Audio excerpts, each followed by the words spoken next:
Elə bir kompüter mövcuddur ki, özü özünü təmir edir və digər kompüterləri kopyalayır. Onun adı insan hüceyrəsidir. Sizin bədəninizdəki 30 trilyon hüceyrənin hər biri bunu yerinə yetirir. Ona elektrik enerjisi lazım deyil. Ona biraz şeker lazımdır.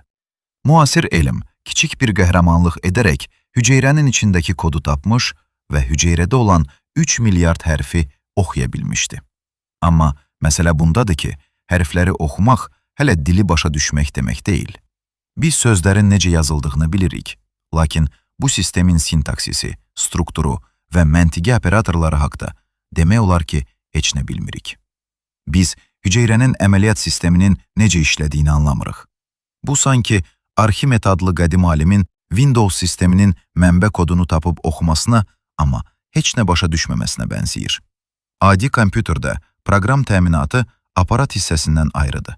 Siz brauzeri açanda prosesor öz strukturunu dəyişmir. Hüceyrədə isə proqram və aparat eyni şeydir. Proqram kodu oxuyur və ondan zülal qurur. Bu, bir növ icra edici moduldur və bu modul dərhal gedib proqramın öz parametrlərini dəyişir. Bu, bir növ maye formasında olan proqram təminatıdır. Bu sistem vəhşi xaos və səs-küy şəraitində işləyir. Burada milyardlarla molekul təsadüfi toqquşur. Amma sistem çökmür. O, inanılmaz dərəcədə davamlıdır. Bu necə olur? Bunu anlamaq üçün bizdə heç bir məlumat yoxdur. Ən qəribəsi odur ki, bizim hüceyrədə olan kodumuzun yalnız 2%-i zulalların qurulmasına cavabdehdir. Qalan 98%-i alimlər uzun müddət zibil DNT adlandırırdılar. Bugün anlayırıq ki, bu zibil deyil, məhz həmin əməliyyat sistemidir. Bunlar arxiv boyunca səpələnmiş nəhəng konfigurasiya faylları, tənzimləyicilər və şərtlərdir. Bu, kodu idarə edən koddur.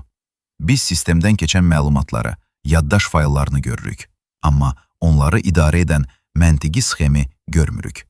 Bugünkü genetiklər insan yaradılanda yazılmış proqramı sındırmalı çalışan revers mühəndislərə bənzəyirlər. Bəs kompüterə bənzəyən bu mürəkkəb və dəqiq mexanizmin özü-özünə təkamül nəticəsində əmələ gəlməsi fikri nə qədər məntiqlidir? Ateistlərin hər şeyin öz-özünə yaranması fikri sanki buna bənzəyir. Təsəvvür edin ki, müxtəlif məişət əşyalarını, dəmir parçalarını bir otağa yığırsan və sonra bu parçalardan özü-özünə bir avtomobil əmələ gəlir. Məgər bu cəfəngiyat deyilmi? İnsan hüceyrəsinin mükəmməl şəkildə qurulması Allahın kamilliyinin göstəricisidir.